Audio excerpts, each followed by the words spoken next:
Assalamu alaikum everyone, barkanmu da warhaka, sunana Maryam. Yau tambayar mu ta biyu ita ce, users ɗinka sun zo suna tambayar ka sun manta transaction pin ɗinka, sun manta transaction pin ɗinsu. I forgot my transaction pin, ya zan yi? So yanda za ka yi hanya mafi sauƙi ce, akwai yanda ya kamata ka yi sannan kuma akwai yanda bai kamata ka yi ba. Muna da kuskure sai user ya zo ya ce maka ya manta transaction pin, kawai sai ka je sai ka yi searching transaction pin ɗin shi sai ka zo ka tura mashi a WhatsApp, wannan ba daidai ba ne ba. Ta yiwu user ɗin ne, ta yiwu ba shi ba ne ya zo maka a WhatsApp ɗin shi ya maka magana. Ana hacking WhatsApp ko babu komai. So abin da ya kamata ka yi shi ne, lokacin da user ya zo ya ce maka na manta transaction pin ɗina ko I forgot my transaction pin ko ma dai wane irin statement ya yi using, abin da za ka yi shi ne, za ka ce ya ajiye maka email address ɗin shi, phone number da sunan shi. Kai in ma za ka ƙara da wani information duk ka ƙara ka tambaye shi. Duk idan ka ansa wannan information ɗin sai ka ɗauki ko phone number shi ko email address ɗin shi, sai ka je admin dashboard ɗinka. Idan ka je admin dashboard ɗinka sai ka je customers ko kuma users sai kai searching da wannan email ɗin ko wannan phone number da ka ɗauko ko suna. Idan kai searching za ka gan shi. Abin da ya sa ban cika searching da suna ba saboda suna yana kamawa iri ɗaya. Sai daga ƙarshe za ka ga inda aka sa view user information.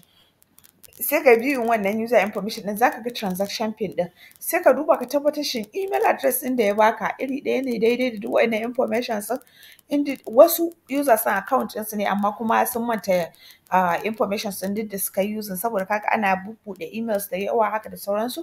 So ka dai yi searching ko ma whatever the case may be, sai ka ɗauki email address ɗin shi da yake cikin account website ɗinka. Email address ɗin shi da yake cikin website ɗinka shi za ka ɗauka. Sai ka ɗauki ka kwafi pin ɗin shi ma sai ka koma cikin dashboard ɗinka. Idan ka koma cikin dashboard ɗinka daga gefe akwai inda aka sa send email, sai ka je ka yi mashi sending email ta cikin dashboard ɗinka, kuma kai sending email ka tura ma wannan email ɗin wanda aka yi register da shi a website ɗinka. Sai ka rubuta mashi cewa ga transaction pin ɗin shi da ya requesting, gashi ka rubuta mashi ka sa full stop, amma daga gaba sai ka ce mashi idan har ba shi ya yi requesting wannan transaction pin ɗin ba, that means wani ko kuma ka ce mashi that means someone has got your login details. Sai ka bi advising ɗin shi cewa ya je ya canza login details ɗin shi, ya canza password ɗin shi as soon as possible, sannan kuma ya reaching out to you. Ka ga idan ya zo ya faɗi maka cewa wani ya samu login information ɗin shi sannan har ya je ya zo wurin ku ya yi requesting cewa ana da buƙatar a canza transaction pin ko a bada transaction ko an manta transaction pin, ka ga kenan kai ka san cewa akwai masu zuwa suna ƙoƙari su lalubi informations ɗin mutane, daga nan kuma za ka ƙara taking measures. Wannan nan za mu tsaya in sha Allahu ga wannan bidiyon. Abin da za ku yi shi ne, duk question ɗin da kuke da ita ku rubuta ta a comment section, in sha Allahu za mu bi ta ɗaya bayan ɗaya mu amsa.